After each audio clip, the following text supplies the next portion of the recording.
And thanks for being here. It's such a beautiful day outside, so for those of you sacrificing that to be here, I really appreciate it. And it's a joy for me to be able to talk about what I do every day and what I think about every day, and hopefully to benefit from maybe some of the ideas and questions that you present as well. And I also want to thank Lindsay and the Arkansas Times for selecting me as one of the influential Arkansans. It was quite an honor. It certainly wasn't because I'm a power broker, so I was glad to be part of such a distinguished and interesting, diverse group. So thank you very much for that. And you know, I want to preface this talk also by saying that you know, we've had a good week at the Oxford American this week. We introduced our new editor, Roger D. Hodge, actually with a public address right here in this spot on Wednesday night. And I think that helps to emphasize that myself and the organization, we have no intention of going away from being a print magazine. We feel like that is our core responsibility, that's our core product. Everything else we do emanates and is a direct result of the print publication that we produce on a quarterly basis. I've put copies of it in front of all of you. If for some reason you don't have one, we've got plenty more, so please feel free to take it with you. But we're very proud of the magazine. I'm going to talk a bit as well about why I do feel like the magazine has a continuing role to play in its current format and why we're committed to keeping it going. But I thought I'd begin by giving you a history of the Oxford American and putting things into context so you can understand how we came to this point and what pressures have created the idea of making the Oxford American a cultural institution. This magazine is celebrating its 20th anniversary. It was founded in Oxford, Mississippi in 1992 by our former editor, Mark Smirnoff. He was working at Square Books on the Square in Oxford, and those of you who've been there know it's a sort of a legendary bookstore. A lot of great writers come through on their book tours, and of course Oxford is steeped in Southern literary history and tradition, having been the home of William Faulkner and Willie Morris and all of these wonderful writers who've come through there. And so Mark, you know, soaked that in, and obviously there were a lot of Southern writers coming through the bookstore, but many of them would complain about the fact that there was nowhere in the South to send their writing, that they would have to send their writing up to New York to get published in magazines. And you know, up in New York, they had a very particular view of what Southern literature should be, a very cliched, very stereotyped idea. And a lot of these writers wanted to break out of that. And that's where Mark got the very good idea that there was a place for a great Southern magazine devoted to publishing Southern writers and doing it in a way that was authentic and true to the South, not somebody's conjured notion of what the South could or should or might be, but how the South actually is, especially on a contemporary basis. And so he threw together that first issue by sending letters out to people, and they responded in kind. And if any of you ever saw the first issue of the Oxford American, it was quite an accomplishment. And because of the nice reception it had, it, you know, kind of continued on the life trajectory that many of us know it from and or were introduced to it by, which is this magazine that deserved to exist, that had a real purpose, but that was always challenged, you know, mostly economically. And you know, I like many of you, I came across the magazine in a bookstore in the early to mid 90s. I fell in love with it, entered my subscription. After that, never knew exactly when an issue would arrive in my mailbox. I would get letters saying, you know, we've gone out of business, but we're going to come right back as soon as we can. And many of you know John Grisham actually stepped in as publisher, mainly to sort of write the checks to keep the magazine going throughout the 1990s. And again, I mean, the magazine was wonderful editorially, but was, you know, just somewhat, I guess I can say this now having been publisher long enough, somewhat mismanaged from a business perspective. But you know, during that time, the magazine actually was quite innovative. As many of you know, to this day, our best-selling and probably most well-known issue of the magazine is our annual music issue. And this, you know, came about because, you know, Mark was putting together an issue that was going to focus on Southern music.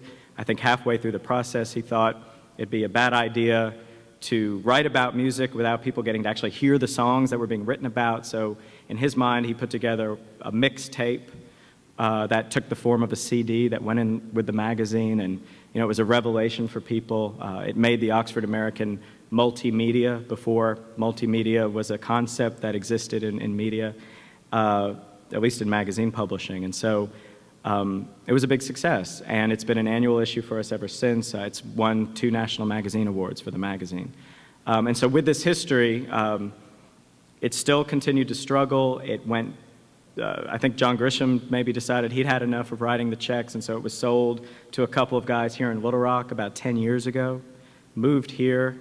And this is irrelevant to anything other than my personal perspective, but I actually moved to Little Rock, back to Arkansas from DC the same month I think the magazine came back to Little Rock. I was thrilled to death. My favorite magazine was in Arkansas, and it survived for about a year, I think, and then it went bankrupt again. And I remember a few of us got together to brainstorm ways to keep it alive, because we had heard that it may go off to Tulane, or it may go off to Emory or Vanderbilt, and I thought it'd be a shame for us to lose this wonderful magazine to another state after only having had it here in Arkansas a year. And very long story short, one of the people in our coffee clatch went to Lou Hardin at the University of Central Arkansas. He agreed to bring it to campus. I remember suggesting they turn it into a nonprofit, because Harper's Magazine had actually just gone nonprofit. It was a new concept for magazines, and the Oxford American was a nonprofit, even as a for-profit corporation. So it made sense, and it had a unique mission. So, so that was actually how it was structured. It went over to UCA as a 501c3 nonprofit, and that's how it exists to this day.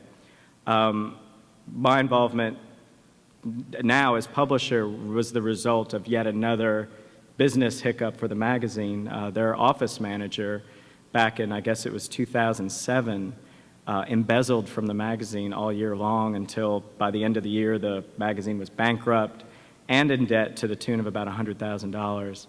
And I was asked to kind of step in and see if I could fix it. And so I took on the title of publisher as an unpaid volunteer, in addition to the full-time job I had at the time at UCA. And after about a year and a half, got the magazine in good enough shape where I could quit my other job and just do this, which has been a real joy, and that's where we are today.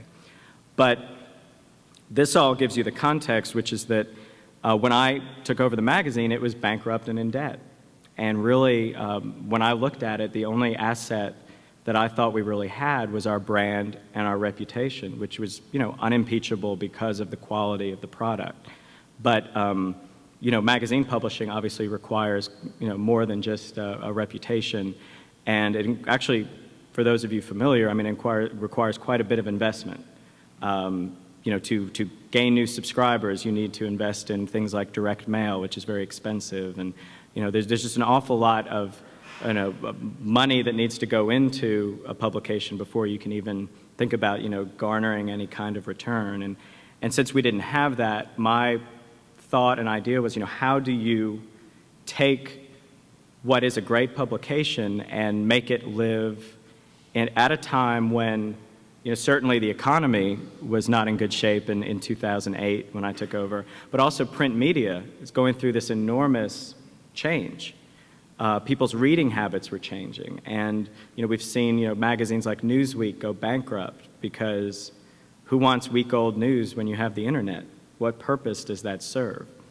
One thing that made me optimistic about the Oxford American, and again, those of you who follow publishing pretty closely understand this, is that it's very much what's known as a niche publication, and those are the publications that probably have the best chance of surviving in our digital age. And that's because obviously, even with newspapers, the kind of national news that we all are used to getting in all of our daily newspapers is easily found, on the internet, and you don't now need 50 people covering a White House press conference necessarily, because 2 or 3 people can do it and go out over the internet, over the wires, and you basically get the same information. But we know that with publications like the Arkansas Times and others, that local news can only be produced locally, that it's a product that's uniquely important and can't be necessarily replicated or found elsewhere on the internet.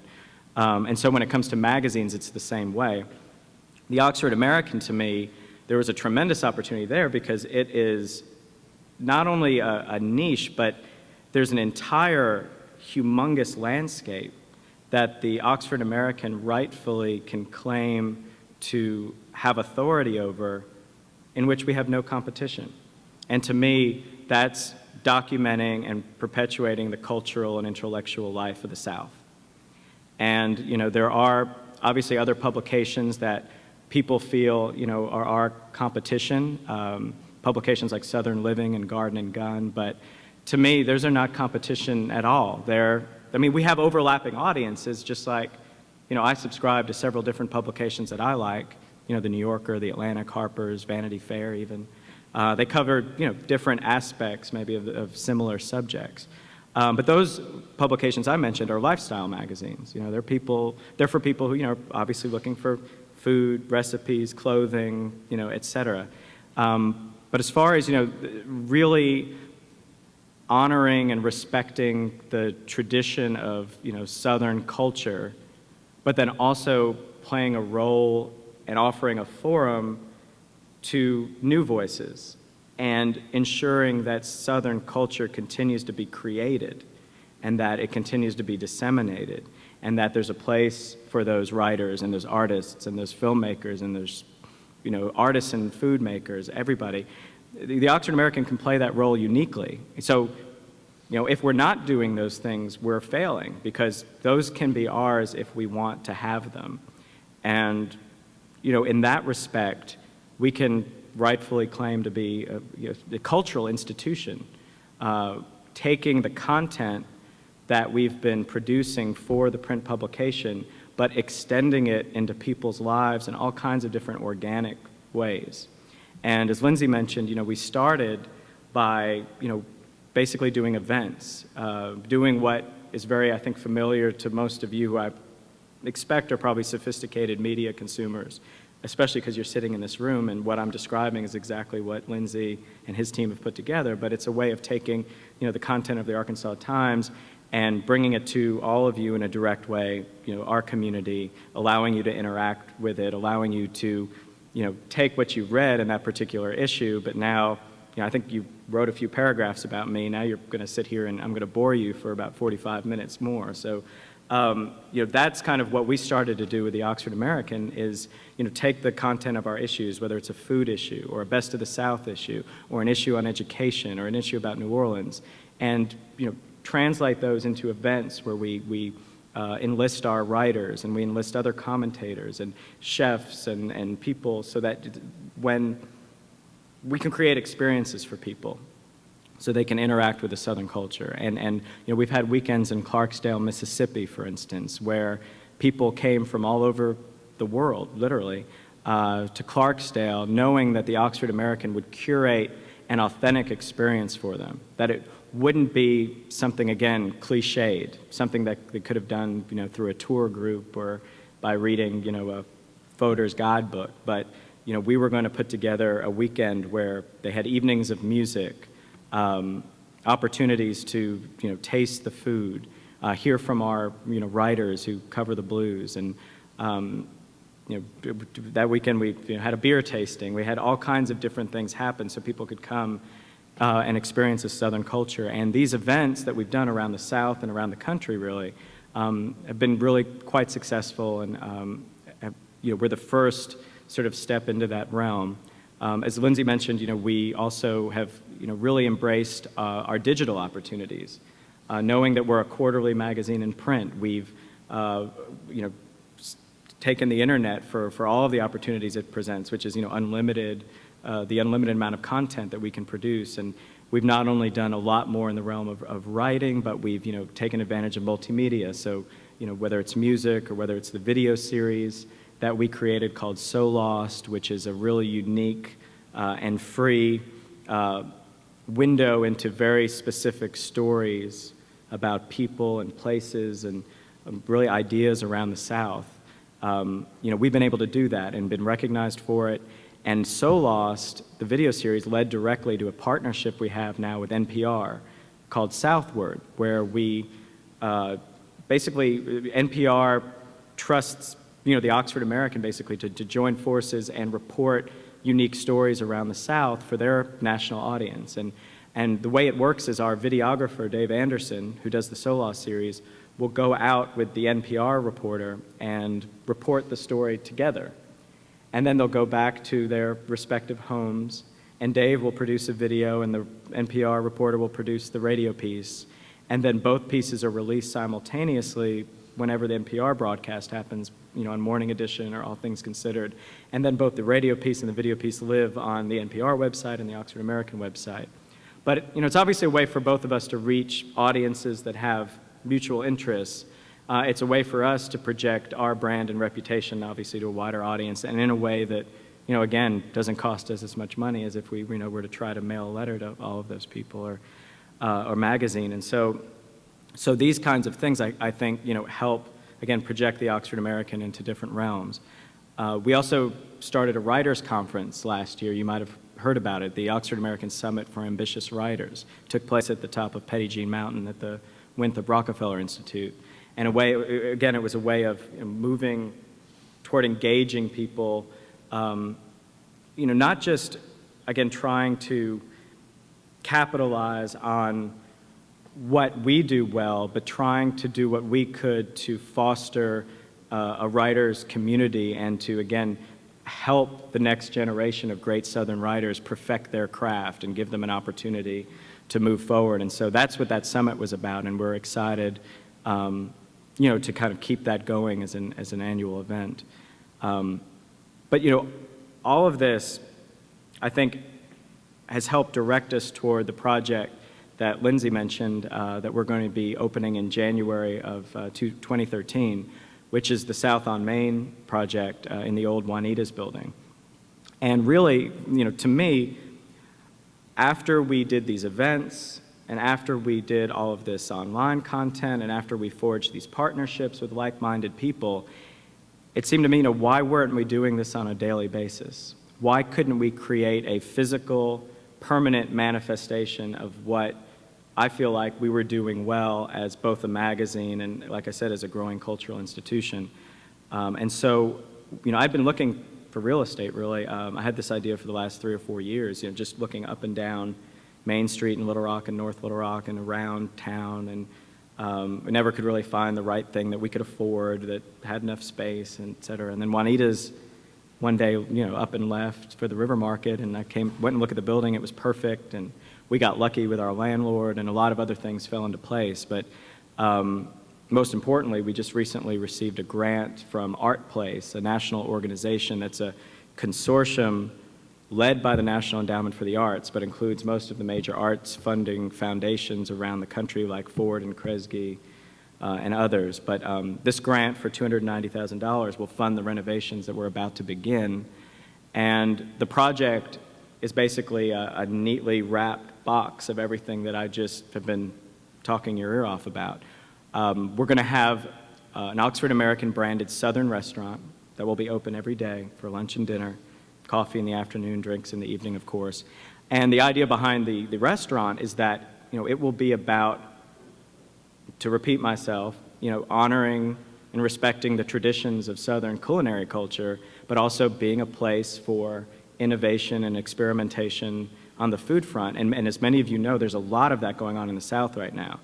If you go to Charleston, Atlanta, New Orleans, Birmingham, Nashville, there are all these great Southern restaurants, all these young Southern chefs, and we've got a few around town here that are already doing it. And it's exciting, and it's happening now. Also, Southern food is getting hot, in places like New York and Chicago and San Francisco, which is really not important to what we're trying to do. But we want to be a place, again, for that experimentation and that innovation. And we want the menu to be an educational experience for people who don't know a lot about Southern culinary culture beyond fried chicken and barbecue and gumbo. So the menu itself will reflect that diversity of region and of food culture and the ingredients that went into it. And so I'm very excited about that, and we'll be partnered with the Southern Foodways Alliance and bringing in guest chefs from all of the places that I mentioned, and just making sure it's, again, a very interactive, relaxed, organic experience every day. But then every evening, we're going to have cultural programming that reflects the content and character of the Oxford American. So we'll have literary readings and musical performances and film screenings and discussions from chefs and everything that you can probably imagine, since Southern culture is so rich. And what I also want to emphasize about the programming is that we feel like at the Oxford American there's certain things that we can uniquely do for Little Rock and for Arkansas, which is use our name and reputation to bring in some well-known writers and well-known musicians and all of that. But at the same time, that's not all I want to do. I want to make sure that we're offering a platform for our local artists and writers and musicians and others who are doing this work and who deserve, credit and an opportunity to show off what they're doing. And so, we'll be not only trying to work with those individuals, but work with those institutions around the state. So, for instance, I'd like the King Biscuit Blues Festival in Helena to curate a program twice a year, 4 times a year maybe, of blues music that happens, on our stage, so that, not only are we obviously benefiting from that programming and getting to see this great music, and hopefully they're educating us about these musicians and the history, but hopefully they're getting a benefit because more people find out about this amazing festival that we have in Arkansas every year. Same way with the Ozark Foothills Film Festival in Batesville, or all of the different colleges and universities around Arkansas who are constantly not only bringing interesting people to their campuses, but the literary journals that are being produced on these campuses give those students an opportunity to have the stage for a night, to do readings from their publications and show off what they're doing. And then what's exciting to me is the platform that we're offering is not just, again, for those who are sitting in the restaurant, because everything that we do on that stage will be live streamed over our website for people to see around the world. It will be recorded for podcasts and videos. And we also, again, have these partnerships, for instance, with NPR, and NPR has already agreed that we're going to be the second location in the United States that they basically are plugged into, and they can broadcast whatever we do from that stage at any given moment. They already do that in a space called the Green Space in New York. We'll be their second space to do that with. And we're also working to develop a public television program in partnership with AETN, but that we hope will be broadcast nationally via PBS. That will be an Oxford American version of Austin City Limits, with the idea being that, a Southern sort of variety cultural program that is showcasing the writers and musicians and filmmakers, et cetera, but is filmed in front of a live audience and sent out to the rest of the world that way. And in many ways, what I hope that does for Little Rock is sort of put us on the map in the way that happened for Austin because of Austin City Limits back in the 80s, when people started to take notice of this, at the time, small southern city in Texas that had this vibrant cultural scene that nobody knew about until this show started on PBS, and that kind of triggered, I think, a lot of other things. Because, again, I think we have a culture in Arkansas to be very proud of. There's a lot going on, and if the Oxford American can play a role in that, and also bring tourism to our city and our state, enhance and elevate Arkansas's cultural and intellectual reputation, I think that would be good, because I always think of the Oxford American as one of our leading cultural exports.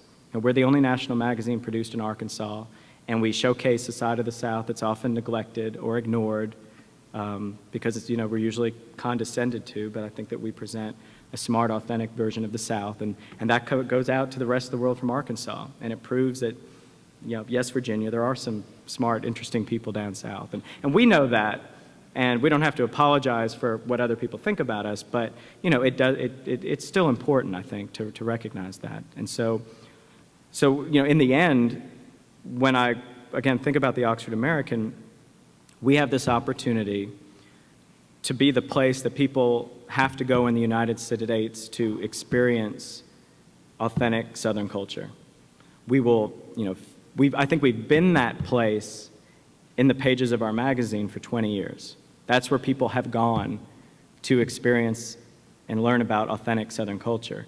It just so happens now we will literally have a building that people can go and do that as well. And in that way, again, I hope that we can claim that for Little Rock and for Arkansas. It certainly will resound to the benefit of the Oxford American, hopefully make people pay more attention to the magazine, and in that way, help to perpetuate and keep this magazine alive for many people and help them understand the significance of it to American culture. And so that is my goal. That's where we're heading, and I'd be happy to answer any questions you may have.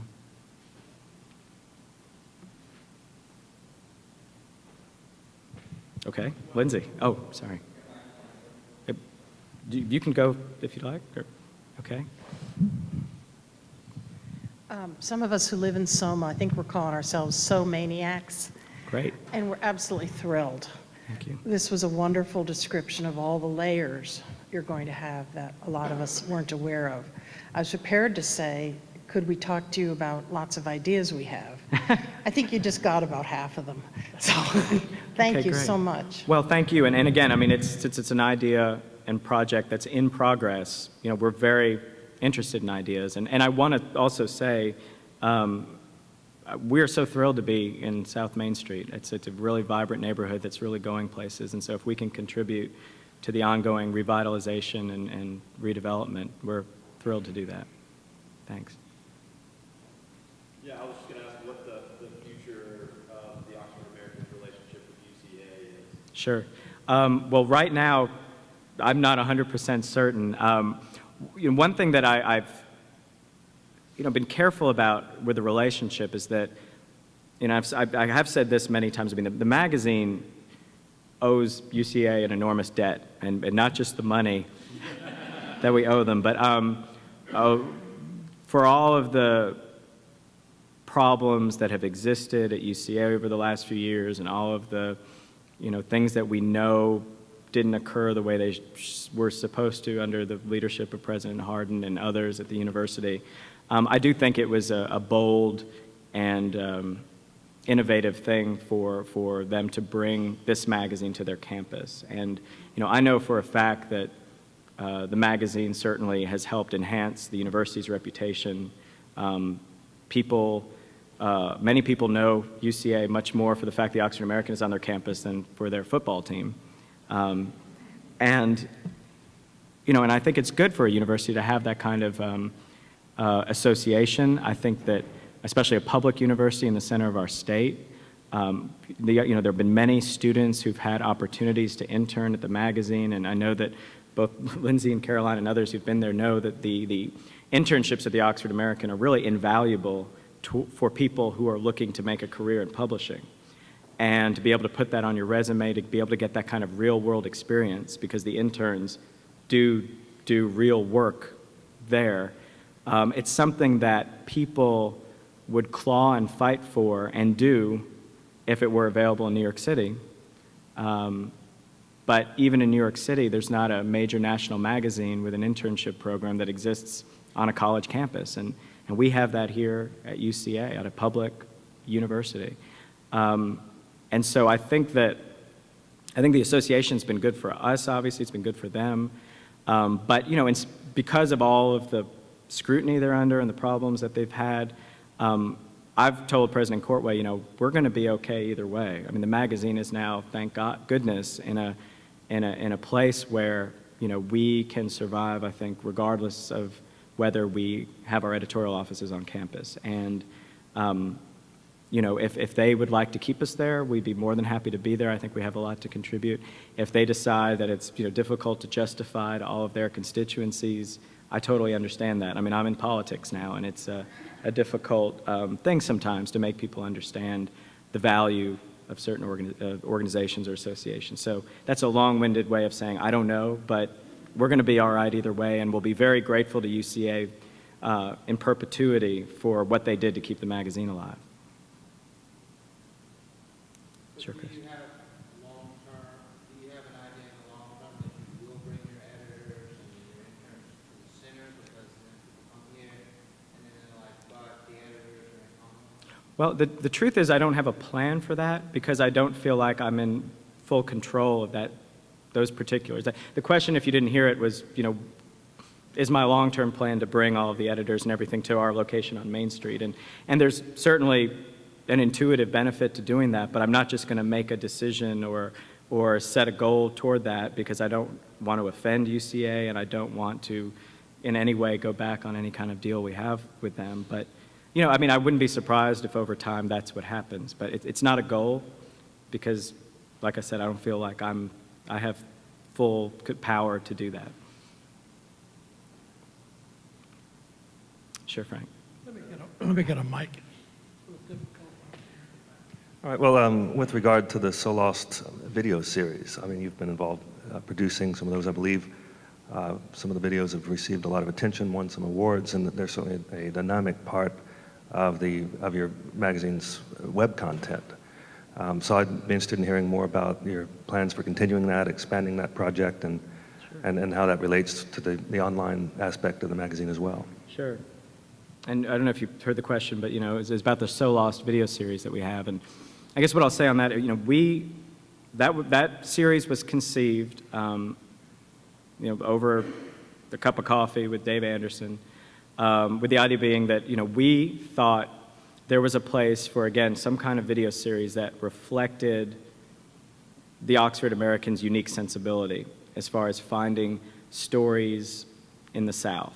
And we thought that maybe one of the best ways to do that would just be to send Dave out with a camera and see what he comes across, you know, riding literally the back roads of the South. And that's why we called it So Lost, because the idea was, you know, you got lost and this is what you found and these are the stories presented, again, in an authentic way.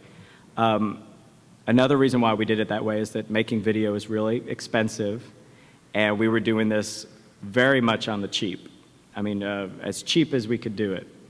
And that's the remarkable thing about it, is it's really a testament to the talent of Dave Anderson that the video series turned out the way it did. His very first episode was perfect. It was exactly what we had hoped it would be. He basically went up to Mountain View, Arkansas, and hung out on the square, you know, on one of their Friday night bluegrass picking sessions. And again, we all know about that, I think, in this room, but a lot of people around the South don't know the history of bluegrass and Mountain View and this amazing sort of scene that develops on the weekends when everyone just kind of literally comes down from the hills and just picks together, and the traditions. And, you know, his video even captured the next generation, these young girls who, you know, were just super talented. And it was just it was a informative video. It was an artistic video. It was heartwarming. There was everything about it was perfect. And the series kind of just continued from there in a very organic way. Literally the first year, I mean, it hadn't even been a year that we'd been doing the series, we were a finalist for a National Magazine Award in the video category. You know, they pick 5 finalists every year and 1 winner. And yet we're up against, I think, ESPN, the magazine, and all of these really rich magazines that probably dumped hundreds of thousands of dollars into their videos. And here we were, you know, I was scrounging whatever I could to pay Dave, you know, literally his Sonic, you know, hamburgers when he went out on the road. I mean, that was how it happened. So we're a finalist the first year. The next year we're a finalist again, and we win. You know, we're up in New York. We're sitting at the table with the New York Times Magazine folks, you know, and they were a finalist in a category too, and we won and they didn't. When I came back to the table with the award, I don't think they looked very happy at all.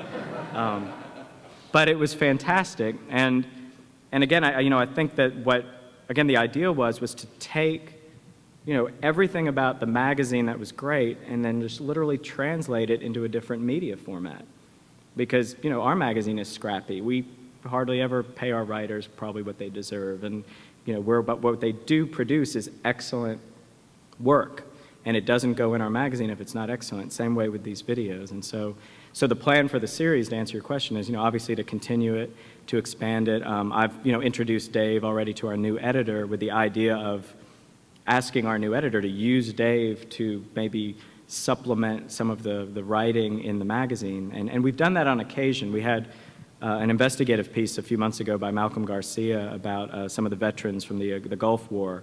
And we sent Dave out with Malcolm to do a video that supplemented the story in the magazine. And I think if we can continue to do things like that accentuate and complement our coverage on our website, I think that would be terrific, while also, you know, trying to be creative about new projects.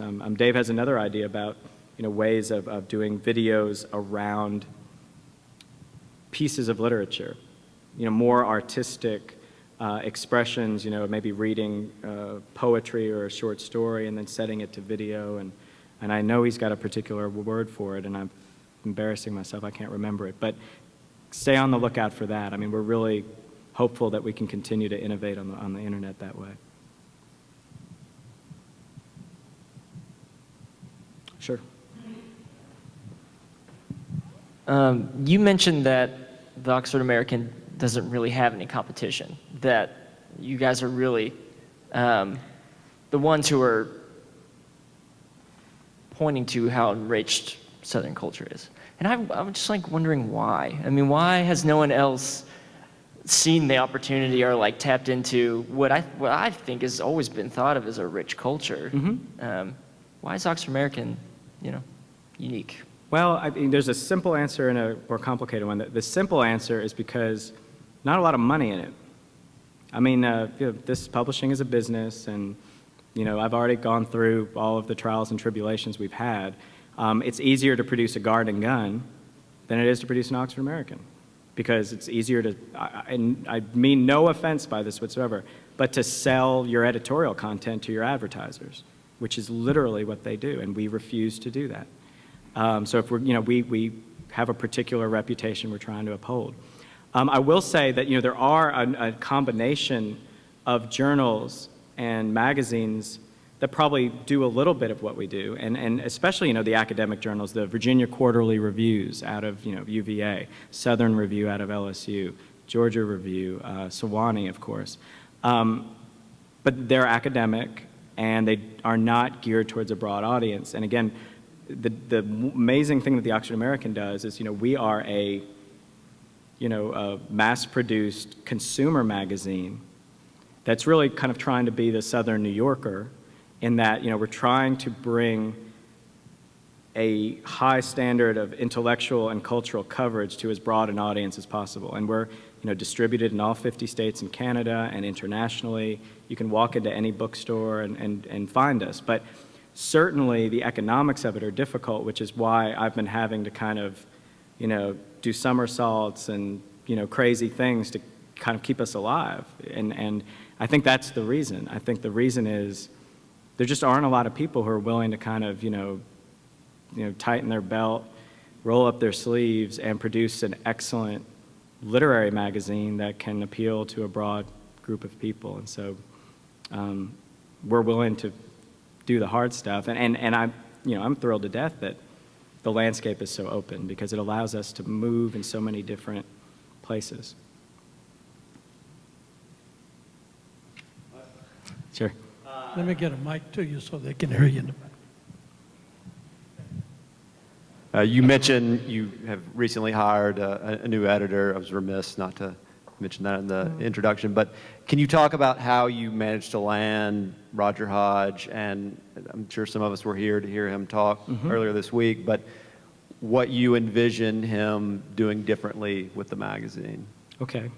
Well, the funny thing about that question is, Roger was asked that question, and I hesitate to answer for him for the reason I'll give you. But so there was really no mysterious process to getting Roger, in the sense that, after we managed to, survive the ordeal that we kind of went through for a few weeks, dealing with the action and aftermath of dismissing our editor and managing editor, obviously the time had come to think about a replacement. And to me, the list was necessarily very short of people who could fill that role, because I felt like, with the reputation of the Oxford American, we needed an editor who had significant national magazine editing experience, not only because the job itself requires it, but because we were replacing the founder of the magazine, and really the person that we picked had to have unimpeachable credentials.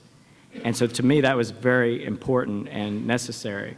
But beyond just being the editor of a national magazine, we had to have somebody who had impeccable literary credentials and the respect of writers and people involved in that community. Because, again, the Oxford American is a very particular type of magazine that writers hold very dear, with respect, I think. And there just aren't a lot of magazines that do what we do at the level we do. Harper's Magazine, where Roger Hodge comes from, having edited it for 4 years, is one of the few publications that I think is comparable in that way. And Roger certainly does have the respect of writers, and I mean the people that he's worked with. And I did my due diligence. I mean, all of the editors and writers, they just unanimously, approve of Roger Hodge. That think, he just was such a careful editor, such a thoughtful editor, someone they enjoyed working with, and so that was important.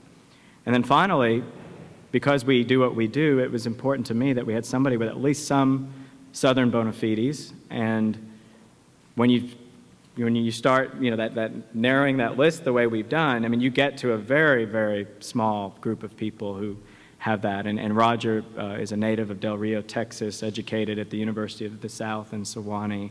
He had that. So you can imagine, he was on my short list. And the simple answer to your question, I emailed him.